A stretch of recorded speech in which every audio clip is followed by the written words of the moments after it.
Hello Penfield bass players, I'm Gaelen McCormick, and I can't wait to meet you guys in a few weeks, maybe just 2 weeks actually.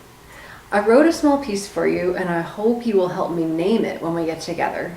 It's kind of bluegrassy, kind of fiddly, and this little video is for the people who are going to play the top part, the number one part.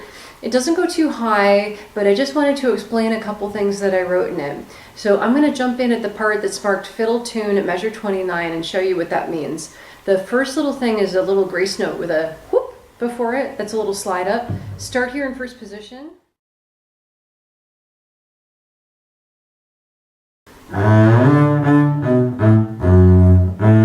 You can do all that in one position if you want to, or you can shift back. Your choice.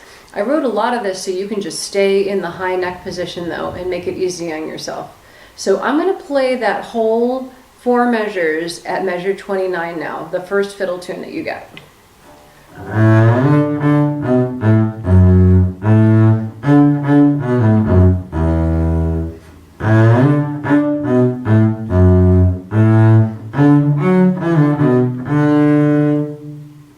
So it all stays up here. You just have one shift for the F sharp.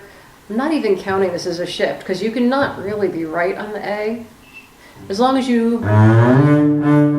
okay, just make your way up. And how do you find that high D? You're going to see it in the beginning of the piece. You find it by finding this spot where your neck curves. On almost every bass, that's a D. So if you park your first finger right on top of your thumb, not behind it like we normally teach, but right on top of your thumb, you should get a D. So check that on your bass and make sure it's not an E flat or something really different. But if that's a D on your bass like most other basses, that's how I want you to find it. And that's why I wrote the melody to start on a high D like that. So we can all just zoom down and find that D together. Okay, let's work on the variation that starts at measure 37. I know it looks like a lot of 16th notes, but I promise it lays really well on the bass. I play the bass too, you know. So I wrote it to start at the G harmonic, play it with your 3, and then F sharp is right behind it. So if you put your hand up there, my thumb is still back here, because I'm going to come back and play D in a second. So G, F sharp, G, and then I let my hand come back easy over the first fingers over the thumb, just like we talked about a minute ago. When you're finding like that slide up, there's D. If I leave my thumb alone here, I can always find D again. So you can practice this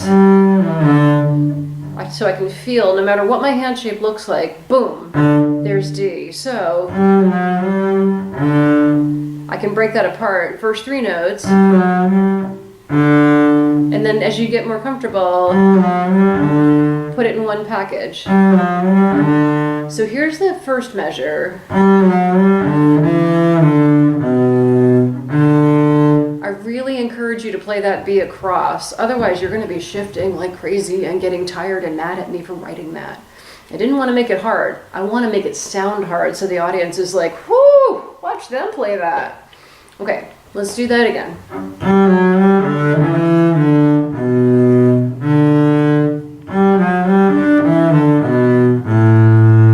That second measure is just the same thing as the first measure. I just added 1 note to it, right? No big deal.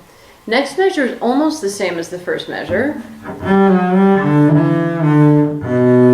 This D, go here. Play it with your thumb as a harmonic, because the next measure is also in thumb position. G, B, A, G, E, over here on the D string, G. Here's that in time. Here's the whole line in time, and then I'm going to give you an alternate if you're not playing thumb position. So chill for a second, you can do this alternate. Here's the whole line as it's written.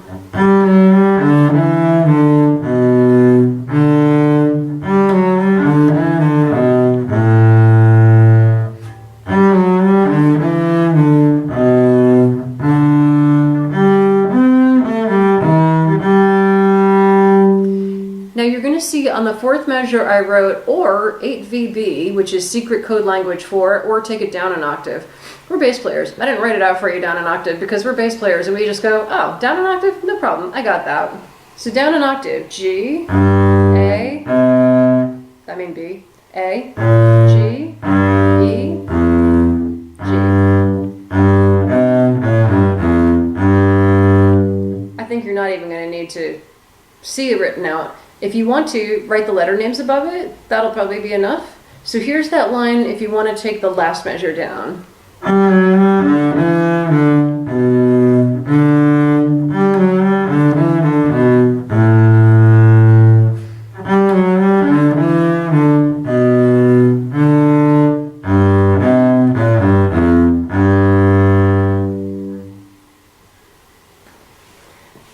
The next thing I want to do is the line number 45, called Flashy Moment. This is going to be wicked cool.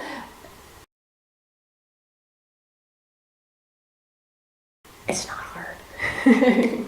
Here's our part starting at 45.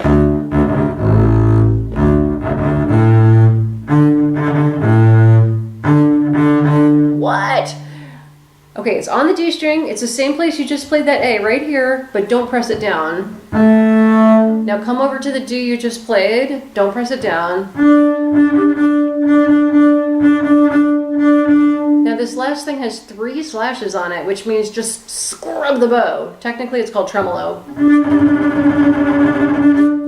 You might find it easier to do it out here in the upper half of the bow. Whatever you do, doesn't matter. It doesn't have to sound the same as the person sounding next to you. It's just supposed to sound like, it's going to sound awesome. Because I gave the other people this marching scale underneath it, so it's going to sound great. So let's play that together. Number 45.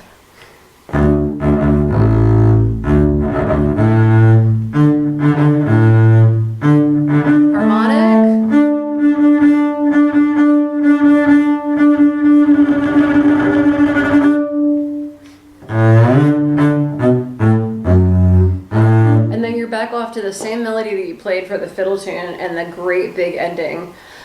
I wonder if you know what the melody is for the very last measure. I wrote a little joke in there for you to figure out. I'm sure you can figure it out. All right, I'll see you in 2 weeks. Get busy practicing. Bye.